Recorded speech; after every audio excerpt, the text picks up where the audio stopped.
It all started with a moment of carelessness on a Friday afternoon. My 6-year-old daughter, Evie, had just finished her school day and was being dropped off by a friend's mother, as she always was. But instead of pulling into the driveway, the woman stopped at the curb. Excited to see me, Evie jumped out and dashed across the street, without looking. My stomach dropped. I shouted her name, but it was too late. The blare of a car horn, the screech of tires, then silence. I sprinted toward her, my hands shaking as I grabbed my phone and dialed emergency services. Within minutes, an ambulance and the police were on the scene. My little girl lay motionless, her small frame unnervingly still. My wife, Emma, whom I'd been married to for 7 years, was supposed to be at work. She was a nurse at a nearby nursing home, and their policy required staff to lock their cell phones in assigned lockers during shifts. I called the front desk on my way to the hospital, desperate to let her know about the accident. That's when I got my first surprise of the day. The receptionist hesitated before explaining that there had been unexpected slowdowns at the nursing home, forcing full-time staff to use their accumulated time off. Emma had chosen to take hers that day. But why hadn't she told me? If she had planned to take time off, she would have mentioned it. She always did. And yet she had still left the house in her nurse's uniform that morning, as if she was heading to work as usual. I tried calling her cell, but it went straight to voicemail. That was odd. When Emma wasn't working, she always picked up. Something felt off. It was a small detail, easy to dismiss, but it gnawed at me. At the hospital, the doctors wasted no time. They sent Evie for X-rays and an MRI, concerned she might be in a coma since she hadn't woken up. As I signed paperwork and answered endless questions from the medical staff, I kept glancing at my phone. Still no word from Emma. Finally, an hour after her usual shift would have ended, she walked through the front door of our home. I barely had time to register relief before noticing something strange. The scent of fresh soap clung to her, the kind she only had after her morning showers. My gut twisted. Where had she been? I asked if the receptionist had passed on my message. She nodded but said she'd been busy transferring a patient. That wasn't the part that made me pause, it was the way she said it, the slight hesitation. She also mentioned she was at St. Francis Hospital. But we were at Southeast Memorial. Another lie. First, the receptionist. Now my wife. 2 people had lied to me that day, and I didn't know why. But I was going to find out. After Evie woke up, the doctors decided to keep her overnight for observation. Around 10 that night, when she had finally fallen asleep, Emma and I left the hospital. We drove in silence, only stopping at a Taco Bell drive-thru to grab a late dinner. I ate mechanically, washing it down with a cold beer when we got home. The next morning, the doctors gave Evie the all-clear to come home.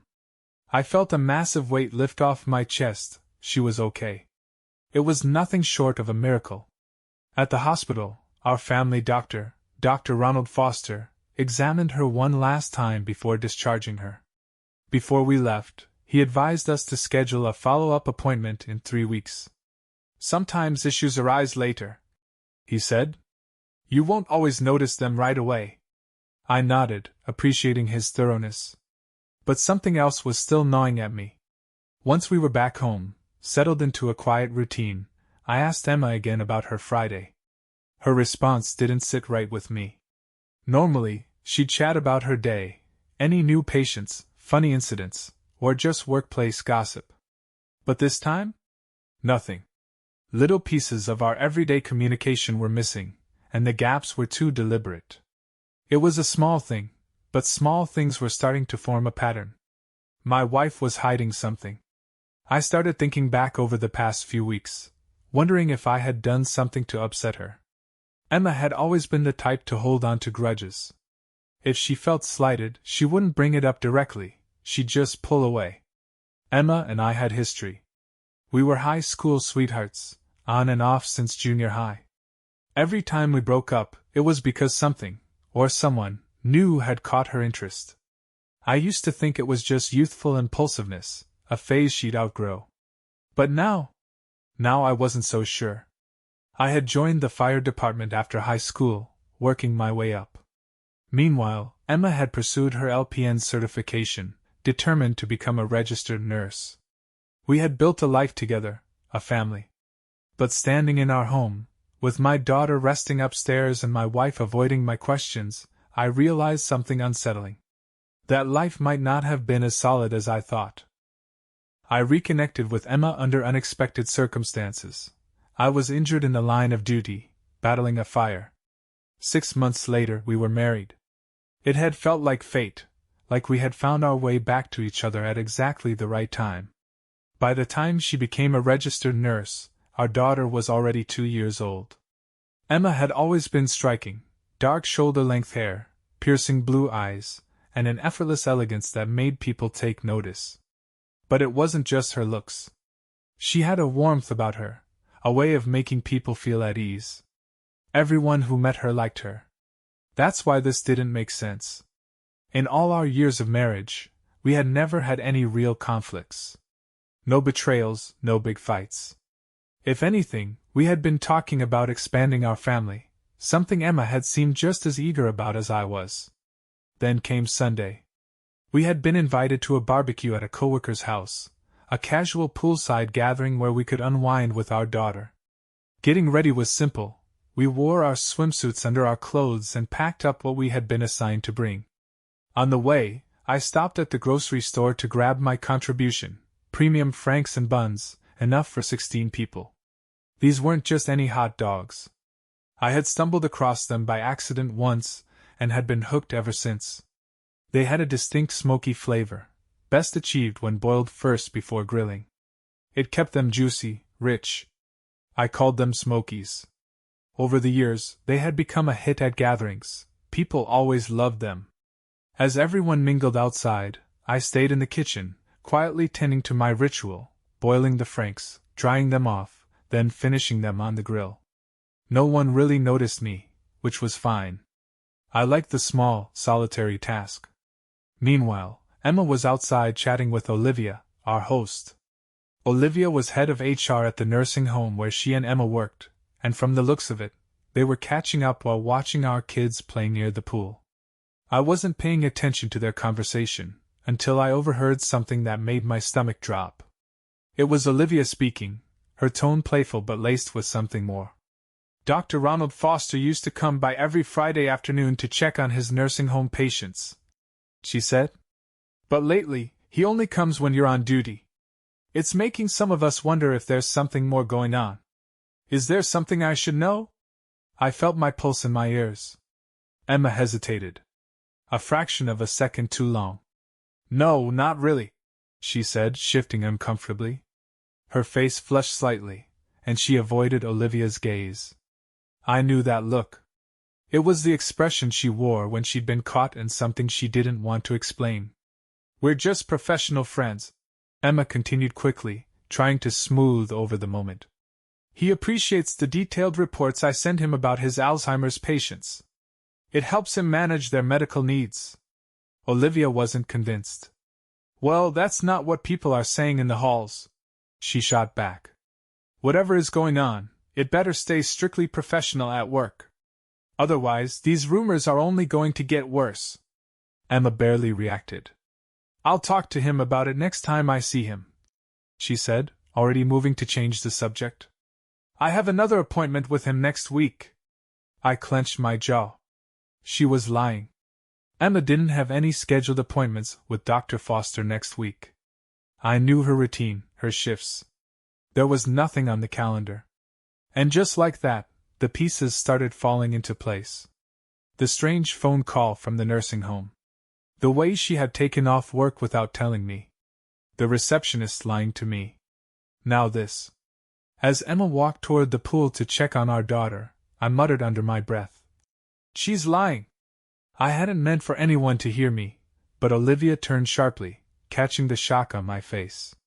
Her expression shifted from playful skepticism to something more serious. You heard us, didn't you, Damon? She asked quietly. I nodded. You think there's something going on between them, don't you?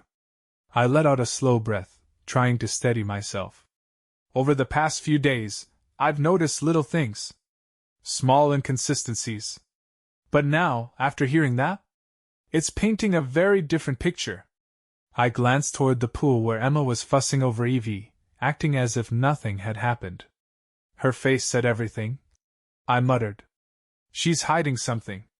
And she doesn't want anyone to know. Olivia hesitated before speaking again. Damon, how long has Emma been taking every other Friday off? I don't know, I admitted. That's what I was hoping you could tell me. She nodded. For the past 3 months. She proposed the new schedule herself. Said she was working too many overtime hours, and since most of her extra pay was just getting eaten up by taxes, she figured taking time off would be smarter. I frowned. And HR agreed to that? We actually like the idea, Olivia explained. It helps us save money in the long run and gives part-timers more shifts. On paper, it made sense. 3 months. That meant her schedule change lined up almost exactly with when Dr. Foster's routine visits had changed. One more thing, I said carefully. How close is Emma to the receptionist who answers the phone? Olivia exhaled, already knowing where I was going with this. Best friends. Why? I let out a humorless chuckle. Because when I called about Evie's accident on Friday, her friend told me Emma had taken a day off because the nursing home was slow. That full-time staff were encouraged to take time off to avoid laying off part-time employees. Olivia's eyes darkened. She lied to you, she said flatly. We're operating at full capacity. There's no need for cuts. I sat down, my legs suddenly feeling unsteady. Olivia poured me a drink, something strong, and slid it toward me. What are you going to do? She asked. I stared down at the glass. Emma was definitely hiding something. And her best friend was covering for her. For how long? And more importantly, why? I exhaled slowly, steadying my hands on the table. Dr. Foster is our family doctor, I said, my voice firm. But if my gut feeling is right, I'll ruin his career, divorce my wife, and fight for sole custody of my daughter. Olivia swirled her drink, watching me carefully. Well, you're not the only one who suspects something, she said. The nurses Emma works with think she and Foster are a little too friendly for it to be just professional. They spend a lot of time in patient rooms with the unit doors closed. That sent a fresh wave of anger through me. If I hear more, I'll let you know, Olivia added. I nodded. Please do. In my line of work, we always say, where there's smoke, there's fire. Maybe it's just harmless flirtation, something that got out of hand. But either way, I'm going to find out. I finished drying off the smokies and set them aside, but my appetite was gone. Nice try, Olivia said, her voice soft but knowing. But I don't think you're going to be able to convince yourself it's nothing. I've been in similar situations, and when our instincts tell us something, they're usually right. I wanted to tell her she was wrong. I wanted to believe I was overreacting, grasping at shadows. But deep down I knew. I had seen this pattern before. Emma had always been the kind of person who threw herself into new things, new hobbies, new interests. In high school, that restlessness had caused us to break up more than once. Each time, it was because someone new had caught her eye. We had always found our way back to each other, but I had convinced myself it was just youthful impulsiveness, a phase she would grow out of. What if it wasn't? What if this was who she was? Dr. Ronald Foster had taken over our old family doctor's practice about 3 years ago. The hospital had essentially forced our previous doctor into retirement, claiming he no longer fit the modern image they wanted. It had been a cold, calculated move, prioritizing appearance over experience. And now, the pieces were lining up too well. I had 6 weeks of evening shifts ahead of me, 6 p.m. to 6 a.m. That meant 4 nights on, 4 nights off. It was the perfect window for something to be happening behind my back. I had enough doubt now that I was willing to take a step I never thought I'd take. Before placing the sausages on the grill, I sent a quick text to Bob, one of my crew members. Call me in 5 minutes. Need a favor. I walked over to Emma, letting my phone rest in my palm. Right on cue it buzzed. I need privacy for a work-related call, I told her, keeping my tone neutral.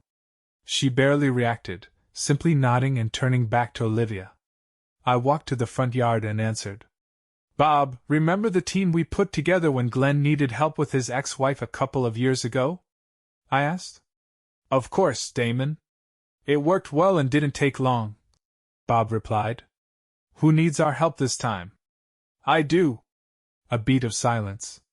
Go on. I inhaled sharply. Based on what I found out, I think it's been happening for at least the past 3 months. Emma and the man I suspect? Dr. Ronald Foster. Oof, Bob muttered. That's messy. Even her colleagues at the nursing home suspect something. I continued. I overheard management discussing it with her. They weren't exactly subtle. Even the head of HR warned her to be more discreet. If they're saying that, it's been going on for a while, Bob said grimly. All right, I'll start making calls. We'll meet at the fire hall tomorrow. The sheriff's department guys will be happy to have something different to do. Bob, same rules as last time, I reminded him. When we helped Glenn, we kept him out of it. We didn't want him acting differently and tipping off his wife. We got everything done in less than a month, compiled a detailed report, and his lawyer said it was airtight. He got sole custody of his kids because of it. I hear you. We'll do the same for you, Bob assured me. Monday night, the fire hall. I sat at the long table in the fire hall meeting room, facing a group of familiar faces. 6 sheriff's deputies. 5 firefighters. 2 police officers. People I trusted. People who had my back. I laid it all out, what had happened on Friday, what I had overheard, what I had discovered since. By the time I was done talking, everyone agreed, it was too many coincidences to ignore. We'll need details, one of the deputies said. Emma's car description, license plate, work schedule. If something's happening, we'll catch it. I rattled off everything I knew. We'll also need medical records. Another added. Pull everything from your home files for the last 2 years. We want to confirm if Dr. Foster is still listed as your family doctor. I frowned. What difference does that make? If he and Emma were romantically involved, he should have transferred you to another doctor. He explained. It's basic ethics. If he didn't, that's another red flag. I handed over what I had, then stepped outside so they could plan. I had taken the first real step toward getting answers. Tuesday morning, the first confirmation. After Evie got on the school bus, I walked across the street to greet my retired neighbor, who was collecting his morning paper. Morning, Damon, he said, nodding as he tucked the paper under his arm. Morning. Anything exciting happen on the street last night? I asked casually. Not much. Although, I did see a doctor at your place. My heart skipped a beat. Are you sure? I asked, keeping my voice level. Yeah. He had a white coat on when he got out of the car, but I saw him take it off before going inside. I felt something cold settle in my stomach. How long was he there? When I went to bed around 10, his car was still in your driveway. I swallowed hard. I hope it wasn't anything serious. He added. Maybe ask Emma when she gets home. I nodded numbly, forcing a smile before heading back inside. I already knew who it was. I pulled out my phone and scrolled through social media until I found the medical group's page. I clicked on a picture of Dr. Ronald Foster and walked back to my neighbor. Was this him? I asked, holding up the screen. He peered at the photo, then nodded without hesitation. Yep. That's the one. I clenched my jaw, my grip tightening on the phone. Minutes later, Emma called. Hey, she said casually. Just wanted to let you know, I'll be home late tonight. I stared at the phone in silence, my pulse roaring in my ears. I knew. And now, I was going to prove it. The next morning, I dropped Evie off at my mother's house so I could get to work on time. I had barely pulled out of the driveway before calling Bob. We've got confirmation, I told him. The neighbor saw him at my house last week. It wasn't a medical visit, Bob cursed under his breath. Yeah, we figured. We also checked the records. You and Evie are still listed under Dr. Foster's care. Emma had an appointment with him just 2 weeks ago. My stomach churned, but I kept my voice steady. That proves he's been handling our medical files while having an affair with my wife. That's an ethics violation. It's worse than that, Damon, Bob said. They're planning something. That Tuesday, while Emma was at work, a few friends from the firehouse came over to my place. I wasn't allowed inside while they worked, so I sat on the porch talking with my next-door neighbor. Your friends seem real dedicated, he noted, sipping his coffee. Wish I had guys like that when I went through my divorce. Could have saved me thousands. You've got to protect yourself these days, I muttered, watching as they moved quietly in and out of the house. Even from the people you trust the most. He nodded. Sad, isn't it? Family values don't mean much anymore. Everything's digital now, secrets are easier to hide, and lies are easier to spread. I barely heard him. My mind was already on what Bob had said earlier. They were planning something. 4 days later, my shift at the firehouse was interrupted. Bob and a few others showed up unannounced, and they weren't alone. They had brought one of the top divorce lawyers in town. I knew immediately. This was bigger than just an affair. What's going on? I asked, my voice tight. Bob didn't waste time. Emma and Foster have been at this for at least 6 months. It's reaching a breaking point. They're getting ready to make a move. You need to act first. The lawyer cleared his throat. They were planning to wait until the end of the school year, just 2 months from now, before Emma filed for divorce. I swallowed hard. And that's not even the worst part, he continued. They were planning to paint you as an abusive, mentally unstable father. With Foster's help, Emma was going to compile medical records to support a claim of mental cruelty. Their goal? Prove you're an unfit parent. Strip you of custody. Reduce you to supervised visits. I clenched my fists under the table. They were hoping to provoke you, the lawyer added. Push you into reacting so aggressively that you'd cut ties with both of them permanently. Make it easy for you to walk away. My jaw tightened. And what about Evie? Bob exhaled. Emma's been taking her to Foster's house on the nights you're working. After putting her to bed, she and Foster. He let the sentence trail off. I felt sick. Then in the morning, she picks Evie up from his house and takes her home before you get back, he finished. I didn't say anything. I couldn't. Damon, the lawyer said carefully. We have evidence. He slid a thick folder across the table. I hesitated before opening it. The first page was a report, 60 pages long, listing dates, times, locations. The next was a notarized statement. Then another. And another. Witnesses confirming their affair. Then came the photos. Some of them I expected. Surveillance images of them together, intimate in ways no married woman should be with another man. But the last picture made my blood run cold. It was a still frame from inside my own bedroom. Emma and Foster, tangled in each other. And standing at the foot of the bed, unnoticed, was Evie. My 6-year-old daughter had witnessed the whole thing. I gripped the table so hard my knuckles turned white. That, the lawyer said, voice low, is our ace in the hole. I shut the folder, breathing through my nose to control my anger. I want her served after my last shift this week. We'll make it happen, the lawyer assured me. We're also filing a complaint with the state medical board. Foster is still acting as your family doctor, and we have evidence he was manipulating medical records to support Emma's false claims. That's not just unethical, it's illegal. Bob nodded. We'll also be handing everything over to Child Services. They take crimes against children by family members very seriously. We'll make sure they see that photo. I took a deep breath. I'm taking Evie out of town. Good call, Bob said. 3 weeks. I already got the time off approved. My parents are retired, they have an RV. We'll leave the day after my last shift. The lawyer leaned back. Where will you go? Doesn't matter, I muttered. As long as we're gone. I picked up my phone and called my parents. They agreed immediately but wanted to know why it was so sudden. I'll explain on the way, I promised. By the time I hung up, I had made my decision. Emma wanted to betray me. Foster wanted to destroy me. But they had underestimated the kind of man I was. They thought they were in control. They were about to find out just how wrong they were.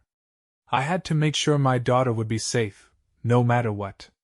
After consulting with my lawyer, I proposed signing over temporary parental rights to my parents until the divorce was finalized. It wasn't an easy decision, but under the circumstances, it was the best way to protect Evie from the storm that was about to hit. That's a smart move, my lawyer said. If Emma has already made false reports to child services, this will show that your top priority is Evie's well-being. It makes it clear to the courts that you're stepping back until your name is cleared, which will work in your favor. Let's get it done, I said. I'll prepare the paperwork, but make sure it's notarized within 24 hours of serving your wife, he instructed. That night, I finished my final evening shift and made it home just in time to see Emma off to work. She kissed me on the cheek as usual, her expression unreadable. See you later, she said before heading out the door. I forced a smile. Yeah, see you. As soon as she pulled out of the driveway, I picked up my phone and made a call. Evie and I began packing immediately. At 8 a.m., my parents arrived in their RV. We loaded up everything we needed, making it look like we were just heading out for a family trip. By 9 a.m., we were on the road, leaving behind the wreckage Emma had created. On our way out of town, I made a courtesy call to Olivia. Since your conversation with Emma at work, have things settled down? I asked.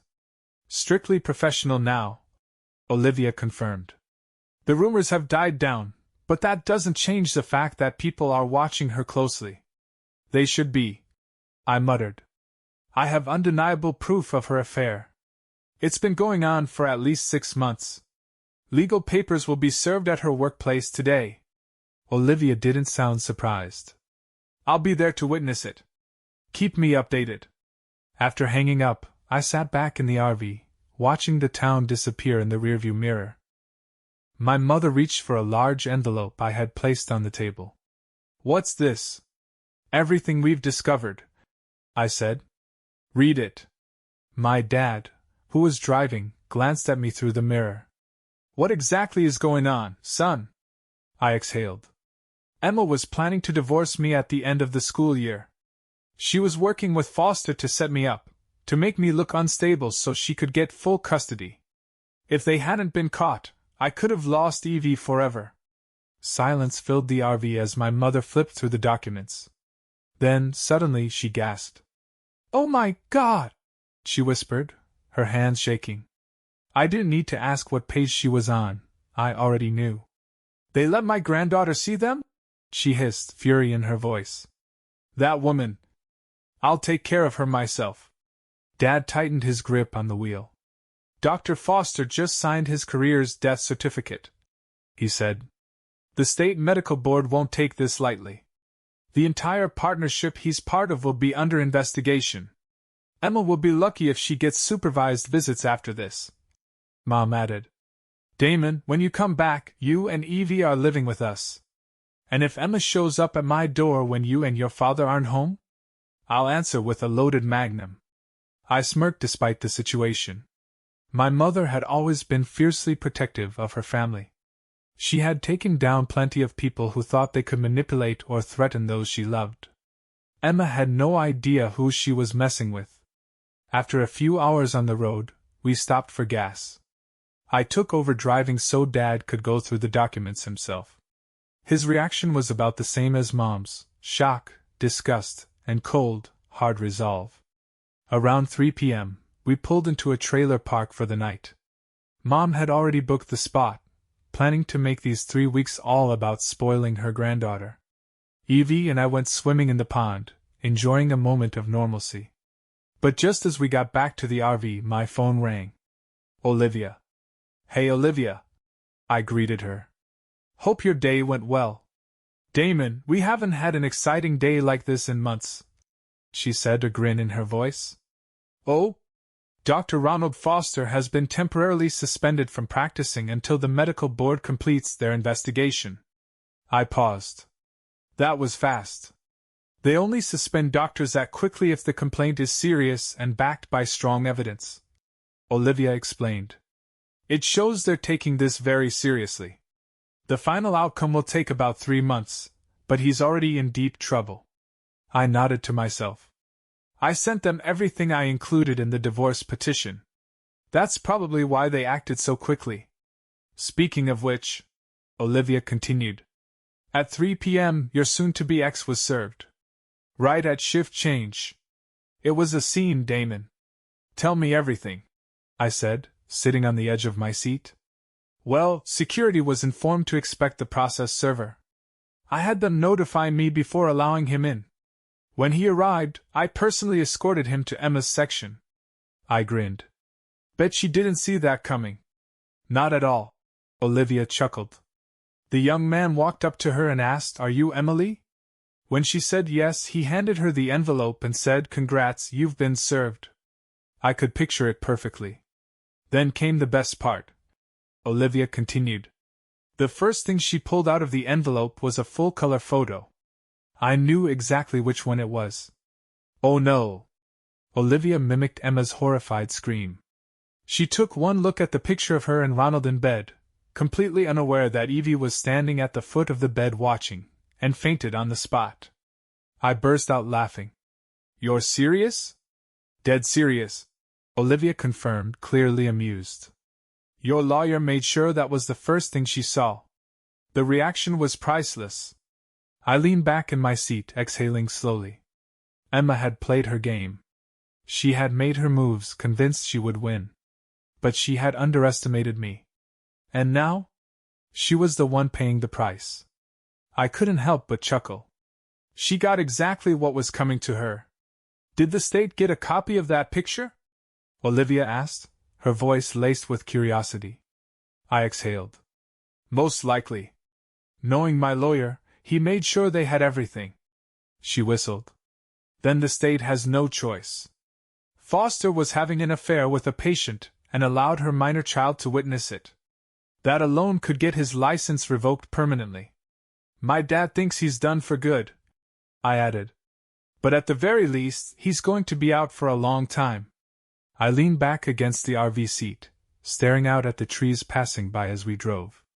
It was all sinking in now, just how much they had been planning against me. Emma and Foster were fabricating a false medical history, I continued. They were claiming I was mentally cruel to both her and Evie so she could get sole custody.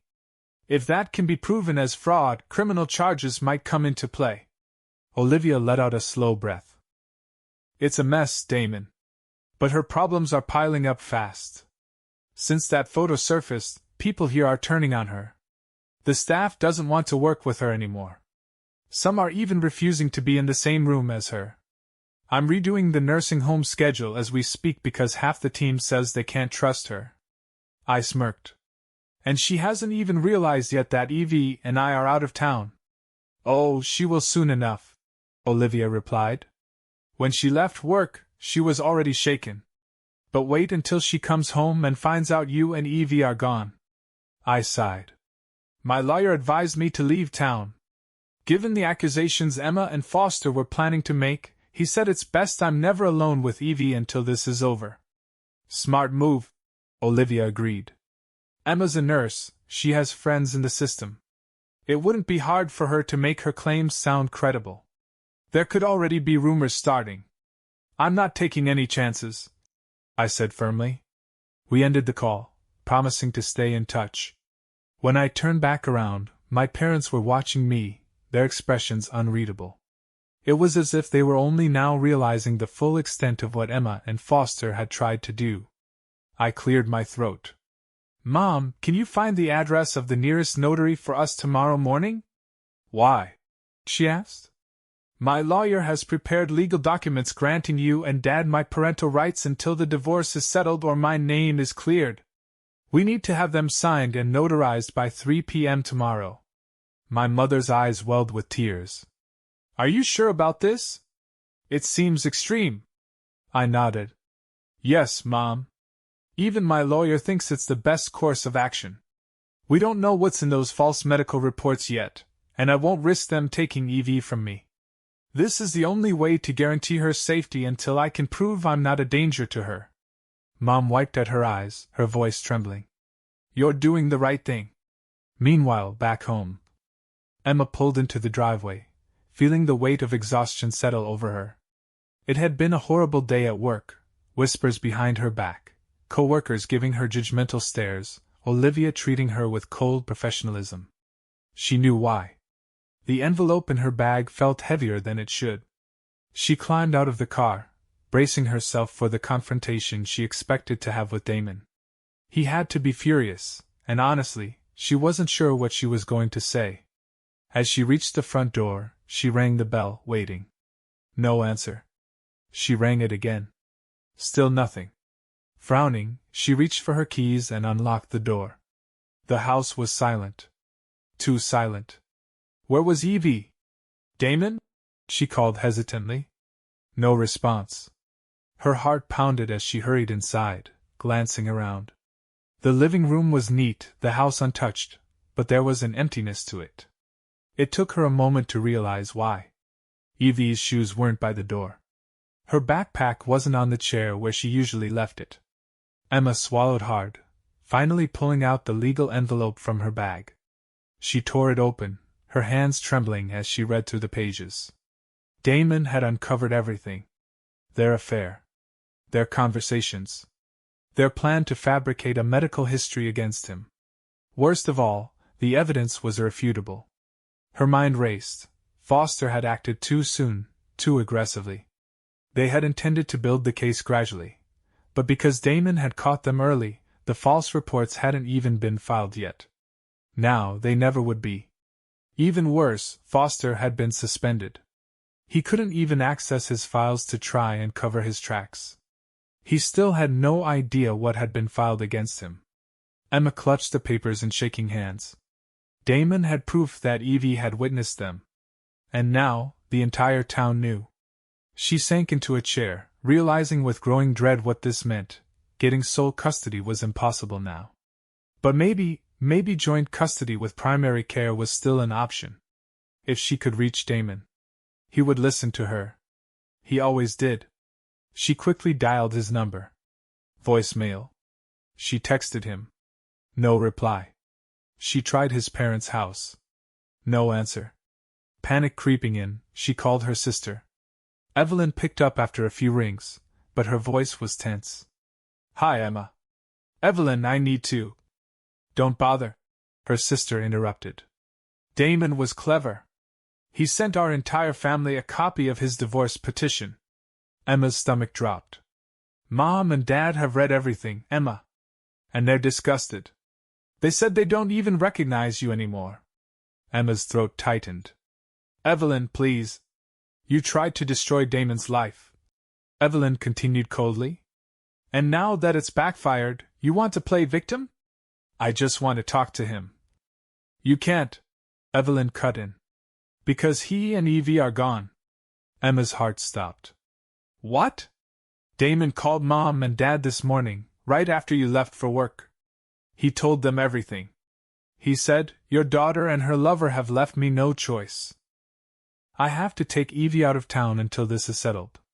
Emma gripped the phone tighter, her breath coming faster. Where did he take her? You'll receive a legal document explaining everything soon. Evelyn replied. But know this, Mom and Dad fully support him. They don't trust you anymore. And as far as they're concerned, you've lost your right to be part of this family. The call ended. Emma sat frozen, the silence around her deafening. For the first time, it truly hit her, she had lost. Not just Damon. Not just her reputation. She had lost her daughter. And she had no one to blame but herself. Emma gripped the phone tightly, her breath shallow. Mom and Dad were hysterical when they read it. Evelyn said, her voice laced with disappointment. Why would you try to destroy Damon like this? Emma pinched the bridge of her nose, her mind spinning. God damn it. She muttered under her breath. Does this mean I'll have to fight my in-laws for custody too? Looks that way. Evelyn confirmed. The divorce court can't decide on what Damon doesn't have. It seems he outsmarted you completely. Emma exhaled sharply. I thought I had a winning strategy. You underestimated him, Evelyn said bluntly. I always thought Damon was one of the kindest, most generous men I knew. But once he's pushed too far, he goes all out. And you pushed him, Emma. Hard. Now Mom is furious, not just because of what you did, but because you've dragged our family name through the mud. This is going to be a long, brutal fight. Emma clenched her jaw. I expected a fight. But not like this. You should have expected it. Evelyn countered. You got a certified copy of the divorce petition, didn't you? Along with a note saying the same was sent to the state medical board? Emma said nothing. You and Ronald tried to ruin Damon so you could cut him out of Evie's life. Evelyn continued. If you were in his shoes, what would you do? Emma slammed a fist onto the counter. Damn it. He's going after Ronald's career and our future. If the board sides with Damon, Ronald may never practice medicine in this state again. Bingo, sis. You got it, Evelyn replied. He's using your own scheme against you to prove his point. And let's be real, Ronald might be your best lay, but none of us are siding with you. We're staying out of this. You're on your own. Emma's stomach dropped. She had never expected this level of isolation. Not only had Damon outmaneuvered her, but even her own family refused to support her. She had believed she and Ronald had been careful, that they had covered their tracks. And yet being served had caught her completely off guard. Meanwhile, at Dr. Foster's office, Ronald Foster stepped out of a grueling 4-hour meeting with his medical partners, his face pale. The damage was done. To protect the practice from the scandal, his partners had agreed to buy him out immediately. It was the only way to minimize the fallout of the state's investigation. They were in the dark, unsure of who had made the allegations, but they all knew one thing: this was serious. Ronald had made enough from the buyout to eventually start his own practice. If, of course, he could still practice medicine at all. His phone buzzed with a message from Emma. Anything from your lawyer? He sighed and rubbed his temples before responding. Nothing yet. I still don't even know the specifics of the complaint. They're keeping everything locked down. It's bad, Em. He sat back in his chair, trying to process everything. Damon had turned the tables on them so thoroughly that there was no room for damage control. On the road, my parents and I had just left the notary after finalizing the transfer of my parental rights to them. It cost an extra $5 to have them scan and send a copy to my lawyer, but it was worth it. As we walked back to the RV, my phone rang. Hello? Damon, this is Michelle from Dr. Foster's office. The state is here with a court order for medical records, but your name isn't on the request. They're asking for permission to release all files related to your family, including Emma's and your billing records. Do you approve? I didn't hesitate. Yes. Release everything. If Foster had been tampering with records to build Emma's case against me, the state would find out. Mom had planned our trip meticulously, making sure there was something fun for Evie to do every day. It reminded me of the vacations we had when I was a kid, long drives, simple joys, family time. That night we parked early. With the humidity bearable, Dad and I set up outside to grill dinner. I was just turning the steaks when Mom called out. Damon, Olivia's on the phone. I wiped my hands on a towel and took the call. Hey, Olivia. Surprised to hear from you so soon. She let out a small chuckle. It's been quite a day, thanks to you. Oh? Emma was interviewed by state officials for about an hour this afternoon. We had our on-staff notary record and verify her statement. I smirked. Interesting. Anything important I should know? After the meeting, she found out she's facing a full review by the nursing board for her behavior. How bad is that? She's likely looking at a 6-month probation. Olivia explained. Will it affect her job? Not much, since the incident didn't happen here. Olivia admitted. But I'll be watching her closely for the next 6 months. She'll have to submit flawless reports every day just to prove herself. And if she does get probation, we'll reassign her to the night shift. I chuckled at that. Emma hated night shifts. I don't think she's going to love that. I mused. Nope. Olivia agreed. Oh, and Damon, I just wanted to say, I think it's great that you're making this time special for Evie. She's lucky to have you. Thanks, I said, a little caught off guard. We're just trying to make the best of things. After a bit more small talk, I promised Olivia dinner when I got back. As we sat down to eat, my mother gave me a knowing look. So, tell me about Olivia. I shrugged. Not much to tell. She's a single mom, around my age. Has a son a little older than Evie. I don't even know if she's married.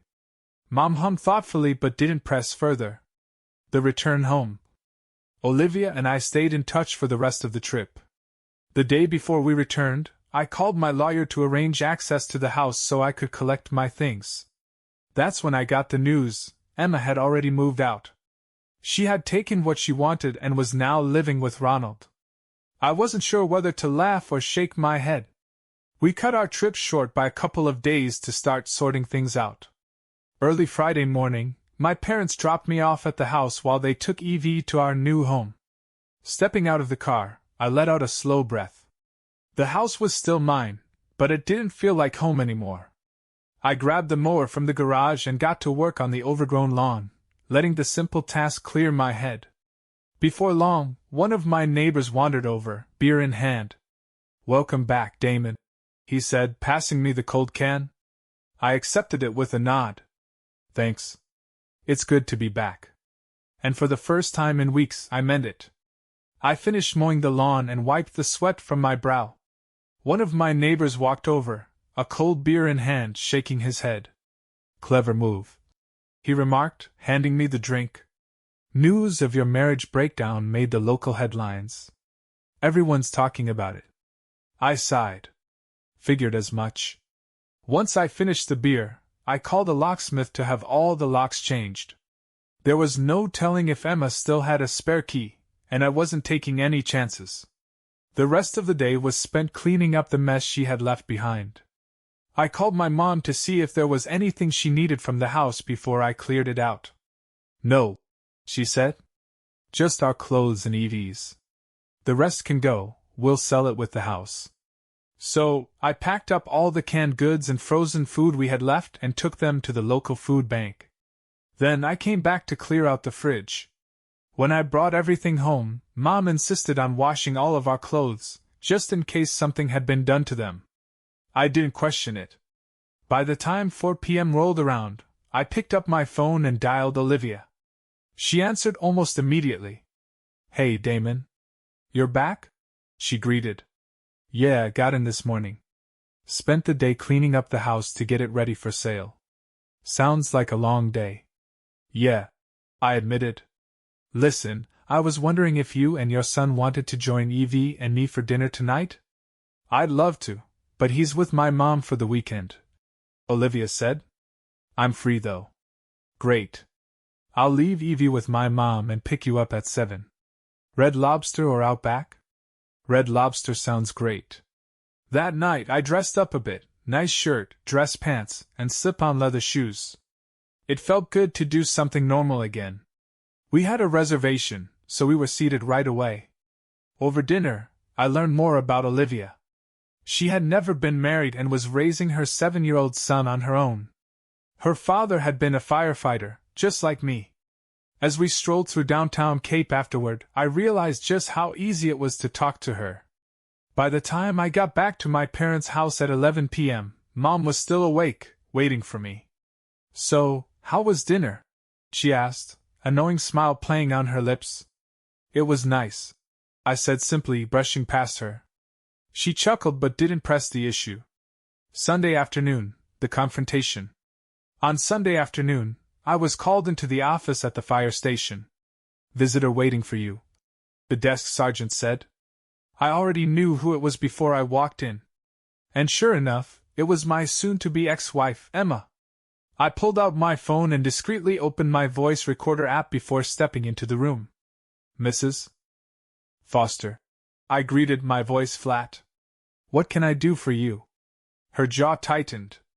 My name is still Lee Damon. I raised an eyebrow. Oh, is it? Funny, I thought I was just garbage to you. She sighed. Look, I didn't come here to fight. Then why are you here? I asked coldly. I want to see Evie. I crossed my arms. Check with your lawyer.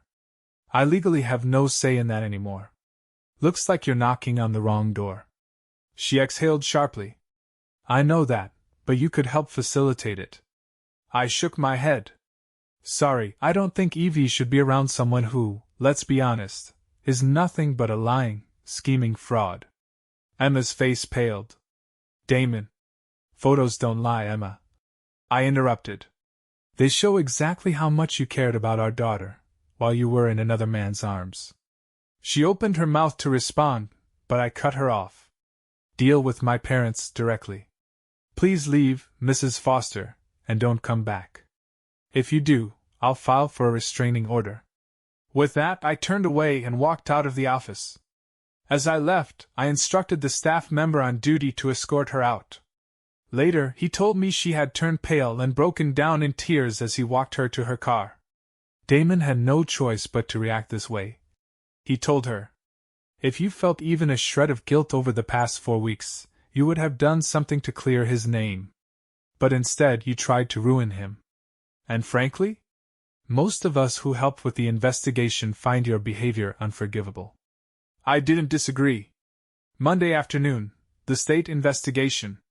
I was on a medical call, assisting first responders with an elderly woman's transport, when my mom called.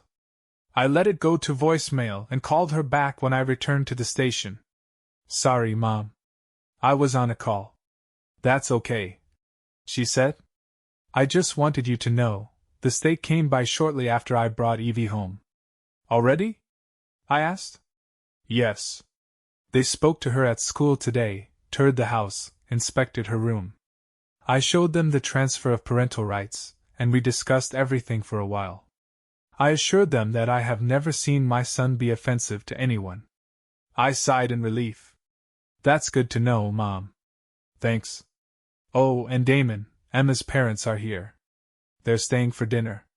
Should we wait for you? I hesitated, then shook my head. No, that's okay. Please give them my love and let them know I'll be there as soon as I can. They can see Evie whenever they want. I added, as long as Emma isn't around. That has to be the rule until everything is settled in court. Mom agreed, and we ended the call. I ended up staying late at the station, covering for a guy who couldn't make it until 8 p.m. As I was driving home, Emma's dad called me. Hi, Dad. I greeted. How was dinner? It was great, he said. Both my wife and I really enjoyed it. He hesitated before continuing. Damon, my wife and I just want to thank you. I furrowed my brow. For what? For letting us see Evie. Gracie told us what you said, and we're so sorry for what our daughter has done. I sighed, rubbing a hand over my face. I appreciate that, Dad. We promise to honor your terms. And, have you spoken to Emma at all? Not since she came by the station on Sunday demanding to see Evie, I replied. I told her it was out of my hands and that she'd have to go through my mom.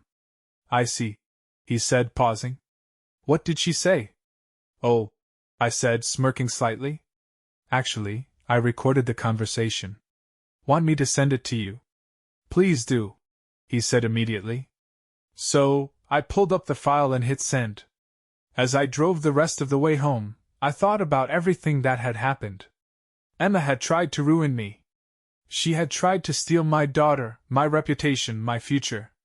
But in the end, she had lost more than she ever imagined, but she wouldn't understand the full weight of it until it was too late.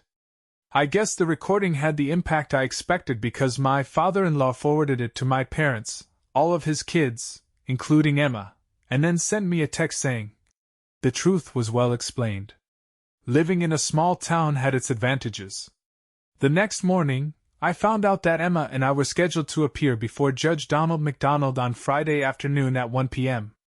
Judge MacDonald was a legend around here, tough, principled, and completely unforgiving when it came to courtroom theatrics.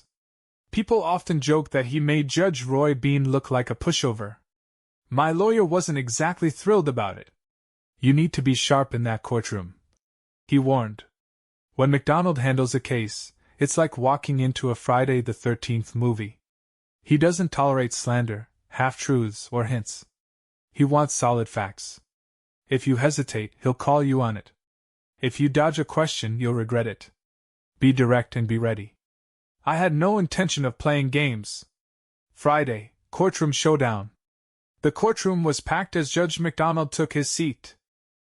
Emma's lawyer started right away, arguing for visitation rights, claiming that Emma had every right to see Evie and that my surrender of parental rights should be overturned. My lawyer stood firm. Mr. Lee voluntarily relinquished his parental rights due to accusations made against him by his wife and her partner. Since the State Medical Board and Child Services are still investigating, the question of whether he is an unfit parent remains unresolved. Until the legal system clarifies the matter, any time spent alone with his daughter could be perceived as potential endangerment. Emma's lawyer tried to argue that Emma had been under significant emotional stress at the time of her accusations and that now, free from the marriage, she had regained stability. The judge wasn't buying it. I'd like to hear the recorded conversation in which Mr. Lee explained that his parental rights were no longer his decision, MacDonald said. My lawyer played the recording over the courtroom speakers. Emma's face twisted with anger as she listened to it again. After the recording ended, my lawyer submitted a notarized statement from a witness who had been present after Emma's outburst. Then, the judge asked for the official transfer of parental rights document. My lawyer handed it over. A slight smirk crossed Judge MacDonald's face as he read it. Then, he turned to Emma's lawyer. Is it true that Mr. Lee relinquished his parental rights because his soon-to-be ex-wife accused him of mental cruelty and emotional harm? Emma's lawyer hesitated. Yes, but she was under extreme emotional distress at the time. I see, the judge interrupted. And are the accusations currently under investigation? Yes, Your Honor, but there has been no ruling yet.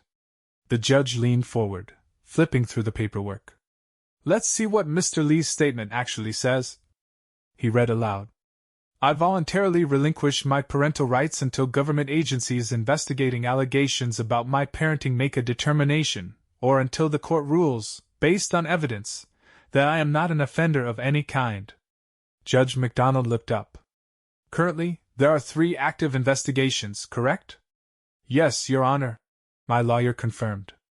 The State Medical Board, Child Services, and the State Nursing Board. The judge tapped his fingers on his desk thoughtfully. Interesting. This is quite a complicated situation. How long have these investigations been ongoing? About a month, my lawyer replied. MacDonald exhaled. That suggests this isn't just a simple case of conflicting claims, correct? Correct, Your Honor, my lawyer agreed. If you review page 32, paragraphs 2 and 3 of Mr. Lee's divorce petition, you'll see why these agencies are still investigating. The courtroom fell silent as Judge MacDonald retrieved the document. His expression hardened as he read through the details. When he finished, he set the paperwork down and looked straight at Emma's lawyer. Let me be very clear, he said, his voice firm. This divorce will not proceed until all 3 investigations are concluded. I will not interfere with potential criminal charges. Based on what I've read, there is reasonable cause to believe that one party in this courtroom is here due to potential legal wrongdoing by the other. I must consider that possibility. He turned to me. Mr. Lee, I commend your wisdom in handling this matter. You have shown remarkable restraint and put your child's well-being above your own.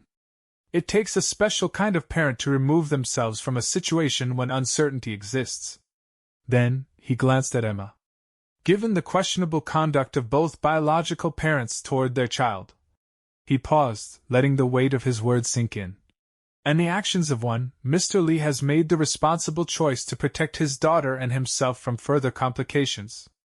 Therefore, his surrender of parental rights stands.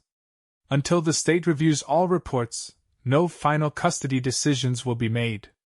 Emma's jaw clenched. Mrs. Lee, your request for visitation must be pursued against the child's current legal guardian, which is not Mr. Lee. Court is adjourned. The gavel slammed down, and that was it. Emma was livid. After court, the final blow. As we exited the courtroom, she stormed up to me. Damon, how did you figure it out? She demanded. I turned to face her, calm and unshaken. It was the little details, I said. They didn't add up. From Evie's accident to that barbecue at Olivia's, everything pointed to something being off. She stared at me, waiting. Remember that Sunday phone call? I asked. Yes, she said slowly. Just before that, I noticed your behavior. It mirrored how you acted in high school when you started liking someone else. Her breath hitched. That call I received? I continued. It was in response to a text I sent just minutes earlier. By the time the call ended, you were already under investigation. Her face turned pale. She hadn't realized it until that moment. She had thought someone had betrayed her secret. But in reality, she had exposed herself. I gave her one last glance before walking away. Pay attention to the little things, Emma, I said over my shoulder. They revealed the whole story. I grinned as I looked at Emma, still fuming. Given how meticulous you are with patient reports, you should have known I'd catch on. I didn't need to rub it in, but seeing her face turn even redder was too good to resist.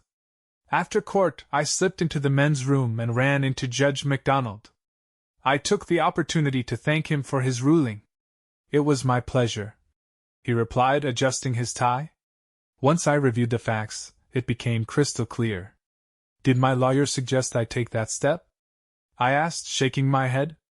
No. It was my decision. Knowing Emma as well as I do, I realized she would stop at nothing to worsen my situation. I felt cornered. She had connections that could sway the outcome, and this was the only way I could protect myself. The judge nodded approvingly. If you hadn't acted preemptively, she might have gained visitation and even custody due to the severity of her accusations. Your move put a stop to that. I just hope my name gets cleared soon, I admitted. So do I, MacDonald said before heading back to his chambers. That weekend, the fairgrounds were hosting a Back to the 60s dance in one of the exhibition halls. It had been years since I went to an event like that, and it seemed like the perfect opportunity to unwind. I got a couple of tickets and called Olivia to see if she wanted to go. I'd love to, she said, but I have dinner with my parents first. Why don't you and Evie join us? I agreed, though I hadn't faced an overprotective father in a long time. Dinner was interesting. Evie and Olivia's son, Terry, hit it off immediately, playing like they'd known each other forever. Olivia's father, on the other hand, was another story. He eyed me with a sharp gaze. How do you know what kind of man he is? He asked Olivia skeptically. His ex-wife accused him of all sorts of things. Everyone's whispering about it behind his back. Olivia sighed. Dad, he works out of Station 3. Her father froze mid-bite. Then, after a moment, he set his fork down and smiled. Well, why didn't you say so? It takes a special kind of man to be a firefighter. I know those stories about you are all nonsense. You're always welcome here. That was the moment the tension broke. They even offered to let Evie stay overnight, but I explained that she was due at her grandparents' for the weekend. That, of course, led to a conversation about everything that had happened. The dance itself was a blast. There's nothing quite like dancing to Twist and Shout, old Beach Boys tunes, and classic early rock and roll. Olivia had a soft spot for doo-wop, thanks to her mom playing it throughout her childhood. At the end of the night, I walked her to her door. She turned to me, her eyes bright. Damon, I know it's early, but I'm interested. When you're ready, I'd like to see where this goes. Before I could respond, she leaned in and kissed me softly. I barely had time to process it before she pulled back, giving me a small smile. Good night, Damon. I stood there for a second, watching her go inside. By the time I got home, it was past 2 a.m., and, of course, Mom was still awake. She smirked. So, how was your night? I shook my head with a chuckle. It was a great night, Mom. 3 months after the separation, things started to fall into place.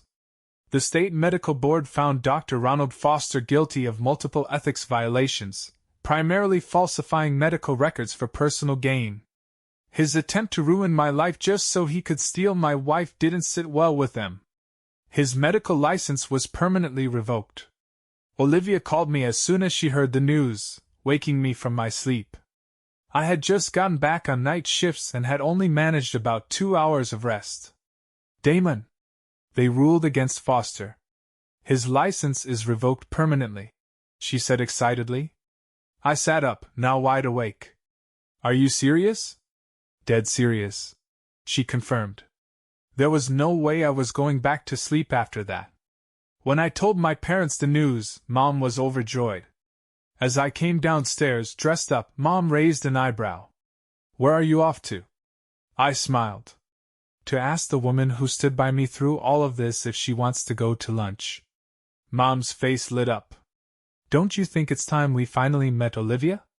I laughed. You'll meet her soon, Mom. I promise. I arrived at Chateau Nursing Home around noon, dressed semi-formally. The first person I saw was the receptionist who had lied to me months ago. She turned pale as I approached. Could you please contact Olivia Jones and let her know there's a gentleman here asking if she's available for lunch? I asked, watching as she nervously dialed Olivia's extension. A few minutes later, Olivia appeared, her face lighting up when she saw me. After greeting her, I pulled her into my arms and kissed her. Hand in hand, we left for Logan's Roadhouse. You know we're the talk of the town now, right? Olivia teased. Let them talk, I said, smirking. Emma already found out from your receptionist. And honestly, that's her problem. Now that you've been cleared, you're moving forward, she mused. I nodded. And my new girlfriend might be getting tired of waiting for me to get moving. I must have said something right because Olivia's eyes welled up with tears. What was meant to be a quick lunch turned into 2.5 hours. Later, I found out that after I dropped Olivia off, the receptionist wasted no time running to Emma. You should have seen them, she had gossiped. Damon and Olivia looked so happy and in love. Emma was about to discover trouble in her own paradise. That evening, the local CBS station broke the story. Dr. Foster and Emma had conspired against me, falsified medical records, and attempted to manipulate child services. The state nursing board put Emma on probation for a year. Following company policy, Olivia transferred Emma to the graveyard shift. As for Foster, his life took a sharp nosedive. Emma soon found out she was pregnant. But with his career ruined, Ronald struggled to find work. Eventually, he took a job as an orderly at the one home for veterans, working, you guessed it, the graveyard shift. It was the last night of my 4-day shift when I walked into the firehouse and saw a giant congratulatory banner hanging up. I stopped in my tracks, confused, until I saw Olivia, her son, and her parents standing with my captain, my parents, and Evie. What's going on? I asked. The captain grinned. You're looking at our newest lieutenant. The promotion was delayed because of everything, but it's official now. Applause erupted. Olivia walked up, smiling proudly, and wrapped her arms around me. Evie clung to my leg, beaming. Daddy, does this mean you're the boss now? I laughed, ruffling her hair. Something like that, kiddo. As I looked around at my family, my friends, and Olivia, I realized something. Emma had tried to destroy me. But in the end, I had everything I ever needed. Rewrite this part, make it shorter and without headings. The promotion changed everything, steady hours, weekends off, and a sense of stability I hadn't had in years. During the celebration, I overheard Bill Jones telling my captain that if things kept going well, he might soon be my father-in-law. He had come a long way from his initial skepticism. 2 weeks later, Judge MacDonald finalized the divorce on grounds of adultery. Emma barely had time to process it before facing another blow, Ronald Foster vanished without a trace, leaving her alone, pregnant, and abandoned. On Labor Day weekend, just before sunset, I took Olivia for a walk through the state park. The moment felt right. I dropped to one knee, and before I could even ask, she whispered, "Yes." At the barbecue on Monday, Olivia's mother spotted the engagement ring and gasped. Before Olivia could announce it herself, Teresa turned to the crowd and said, "Olivia and Damon are engaged." Cheers erupted, and just like that, the news was out. A week before Halloween, we were married in a small but perfect ceremony. Emma was allowed to see Evie only at her parents' house, though few knew that my parents and I had legally regained full parental rights. But the real twist?